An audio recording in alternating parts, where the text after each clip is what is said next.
আসসালামু আলাইকুম, welcome to my YouTube channel. আজকে আমি আপনাদেরকে খুবই সুন্দর একটা গলার ডিজাইন তৈরি করে দেখাবো। ডিজাইনটি তৈরি করার জন্য প্রথমে আমি কামিজটাকে কেটে নিয়েছি, তারপরে এখানে পুট গলা নিয়ে নিব 3 ইঞ্চি। আর আমি যেহেতু ডিজাইনটা করব তাই এখানে 4 ইঞ্চিতে একটা দাগ দিয়ে দিচ্ছি। যদি আপনাদের পুট গলা হয় 2.5 ইঞ্চি তাহলে 3.5 ইঞ্চিতে দাগ দিবেন। আর এখানে গলার লম্বা নিয়ে নিলাম 13 ইঞ্চি। এখানে চওড়াতে 1 ইঞ্চিতে একটা দাগ দিয়ে দিলাম, দিয়ে তারপরে এই দাগটাকে মিলিয়ে নিয়ে তারপরে কোনাকুনি করে এভাবে করে দাগটাকে মিলিয়ে নিব। উপর থেকে নিচ পর্যন্ত এভাবে কোনাকুনি করে ধরে মিলিয়ে নিব। ডিজাইনটি খুবই সহজ এবং খুবই সুন্দর। এভাবে এঁকে নেওয়ার পরে এখন কেটে নিব।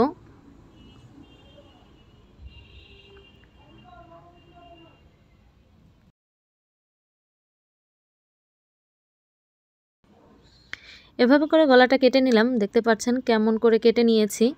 এখন এই গলার জামাটাকে আমি একটা সাইডে রেখে 2 পিস কাপড় নিয়ে নিচ্ছি। এই কাপড়ের উল্টো সাইডে আমি এভাবে পেস্টিং বুকরুম আয়রন করে নিয়েছি। কাপড়টা আমি 3 ইঞ্চি চওড়া করে নিয়েছি আর লম্বা নিয়ে নিয়েছি 15 ইঞ্চি।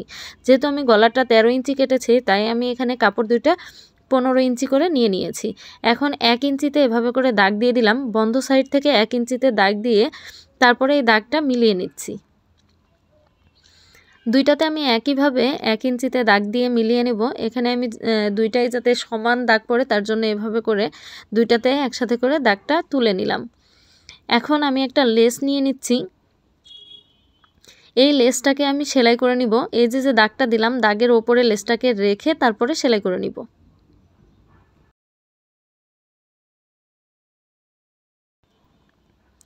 দাগের উপরে লেসটাকে রেখে সেলাই করে নিচ্ছি। ভিডিওটা যদি আপনাদের কাছে ভালো লেগে থাকে তাহলে লাইক করবেন, কমেন্ট করে জানাবেন কেমন লাগলো এবং আমার চ্যানেলটা সাবস্ক্রাইব করে পাশের বেল আইকনটি অল ক্লিক করে রাখবেন, যাতে আমি নতুন কোনো ভিডিও দেওয়ার সাথে সাথে আপনাদের কাছে নোটিফিকেশনটি চলে যায়। যারা আমার চ্যানেলটা অলরেডি সাবস্ক্রাইব করেছেন তাদেরকে জানাই অসংখ্য ধন্যবাদ। আমি দুইটা কাপড়ে এভাবে করে লেসটা সেলাই করে নিয়েছি। এখন কাপড় দুটো একটা সাইডে রেখে আমি জামাটা নিয়ে নিব। জামাটাকে আমি প্রথমে এভাবে করে সোজা করে রাখবো। তার উপরে আমি যে লেস লাগালাম যে কাপড় দুইটা সেই দুইটা এভাবে রেখে তারপরে সেলাই করে নিব। লেসের জন্য যে সেলাইটা দিয়েছি সেই সেলাইয়ের উপর দিয়েই কিন্তু আমি সেলাইটা করে নিচ্ছি। একটা সাইড সেলাই করে নেওয়ার পরে এখন অন্য সাইডেও আমি কাপড়টাকে এভাবে রেখে সেলাই করে নিব। ভিডিও সম্পর্কিত আপনাদের যদি কোনো রকম কোনো প্রশ্ন থেকে থাকে তাহলে আমাকে কমেন্ট করে জানাবেন, আমি আপনাদের সকল প্রশ্নের উত্তর দেওয়ার চেষ্টা করব।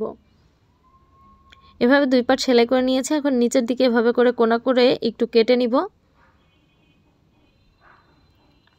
এভাবে কেটে নেওয়ার পরে এখন এই কাপড়টাকে এভাবে খুলে ভেতরের দিকে দিয়ে দিলাম, দিয়ে এই যে নিচের কাপড়টাকে এভাবে করে ভাঁজ করে নিলাম। নেওয়ার পরে একদম উপর থেকে চাপ সেলাই দিয়ে দিব। উপর থেকে এভাবে করে চাপ সেলাই দিয়ে দিব। আমি এখন নিচের দিকে এখানে একটা লেস লাগিয়ে নিচ্ছি। আমি কিন্তু এই লেসটাকে পরে খুলে নিয়েছি, আমার কাছে ভালো লাগেনি তাই আমি লেসটাকে খুলে নিয়েছি। আপনারা চাইলে এখানে লেস লাগাতে পারেন, না হলে এমনিও নর্মাল আমার মতো রাখতে পারেন। আমি প্রথমে লেসটাকে লাগিয়ে নিয়েছিলাম, লাগানোর পরে দেখলাম ভালো লাগছে না, পরে আমি লেসটাকে খুলে নিয়েছি। এভাবে করে সেলাই করে নিলাম। নেওয়ার পরে এখন আমি জামাটাকে একটা সাইডে রেখে দিব। দেওয়ার পরে একটা কাপড় নিয়ে নিচ্ছি, কাপড়টার মাঝ বরাবর এভাবে করে একটা দাগ দিয়ে দিব। কাপড়টা আমি 2 পাটে নিয়েছি এবং 1 পাটে আমি এভাবে করে পেস্টিং বুকরুম আয়রন করে নিয়েছি। কাপড়টা চওড়া নিয়েছি 6 ইঞ্চি, লম্বা নিয়ে নিয়েছি 8 ইঞ্চি। আমি এখানে গলার লম্বার মাপটা নিয়ে নিব। আমি গলার লম্বাটা নিব 7 ইঞ্চি। তারপরে এভাবে করে দুইটা সাইড এভাবে করে ধরে ভাঁজ করে আমি দাগটা 2 পাশেই সমান করে নিয়ে নিলাম। নেওয়ার পরে এখন এই কাপড়টাকে মাঝ বরাবর রেখে সেলাই করে নিব। মাঝখানে আমার কাপড়টা থাকবে 4 ইঞ্চি। 2 সাইডে সমান করে নিয়ে তারপরে কিন্তু সেলাই করে নিতে হবে। আমি মাপটা দিয়ে দিচ্ছি, দুইটা সাইডে যেন 2 ইঞ্চি 2 ইঞ্চি করে থাকে। মাঝখানে আমি যে দাগটা দিয়েছি সেখান থেকে এভাবে করে মেপে তারপরে কাপড়ের সাথে পিন লাগিয়ে নিব প্রথমে, তারপরে সেলাই করে নিব।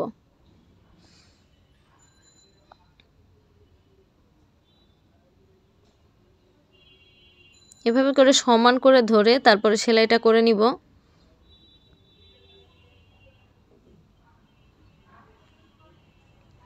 এই তো সেলাইটা করে নিয়েছি। আমার কিন্তু ডিজাইনটা কমপ্লিট হয়ে গেছে। এখন আমি এখানে কিছু শো বোতাম লাগিয়ে নিব। তারপরে গলার ডিজাইনটা রেডি হওয়ার পরে এই তো দেখতে পাচ্ছেন ডিজাইনটা আমার একদম সম্পূর্ণ রেডি হয়ে গেছে। আজকের ডিজাইনটা আপনাদের কাছে কেমন লেগেছে আমাকে কমেন্ট করে জানাতে ভুলবেন না।